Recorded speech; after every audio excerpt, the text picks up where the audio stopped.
An old newsreel from Vatican TV sports a rookie JP2 pulling questions from the international news media aboard Good Shepherd 1.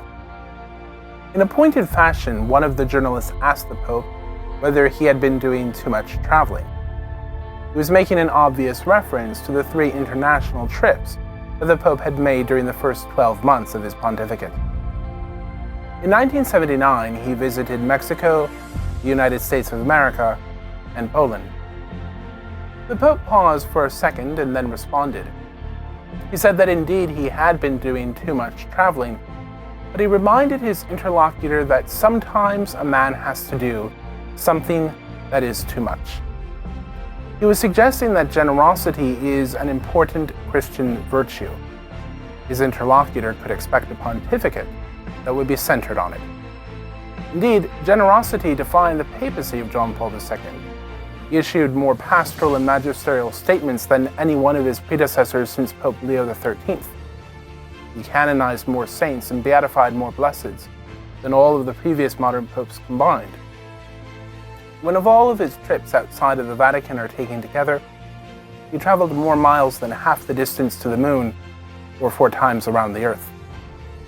For all intents and purposes, he was the most readily recognized person of the 20th century. Some estimates suggest that his countenance was reprinted or broadcast more times than that of Mona Lisa. Yet he was generous in still more innumerable respects. Indeed, he was magnanimous. He lived an intensity of life that can only issue from someone with a largeness of soul. That word, magnanimity, reflects and encapsulates a telling truth about his personal holiness and integral sense of moral virtue. And it also explains why the Polish Pope had a superstar status among young people. In the late 1960s, when the Church was rocking and reeling from the heresies of the sexual revolution, Karol Wojtyła wrote a little book on the ethics of conjugal love. In it, he surmised that the human person is destined for a freedom that is built upon truth, one which is found in being lost to others.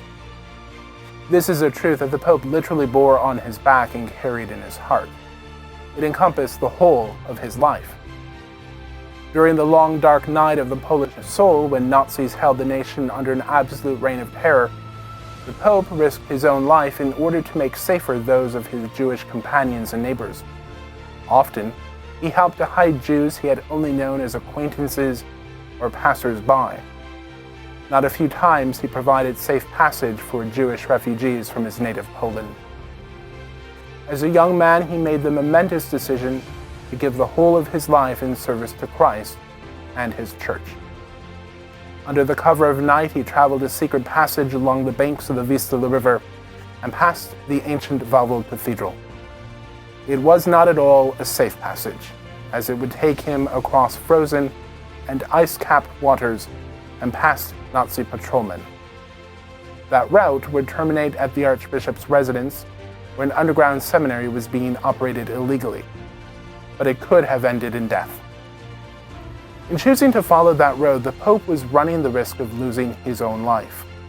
To be seen on the streets after the Nazi-imposed curfew risked almost certain deportation to the East, a macabre sobriquet for Auschwitz. But Karol Wojtyła would survive that journey and go on to live his vocation magnanimously. Now, almost 2 decades after his death, his life story continues to captivate the hearts and minds of young people. For his is one that blended the fire of determination with a clarion call to a life of Christian virtue. The life story of John Paul II reminds us that true human greatness consists in the fundamental option to pursue the truth, even at the expense of grave personal risks. Authentic freedom must be founded on the whole truth about man, and at its core, that truth entails an invitation to find oneself in a total act of self-donation. It entices us to embark on an adventure in fidelity to a good that rises above the possibilities of this material world. It gives us hope.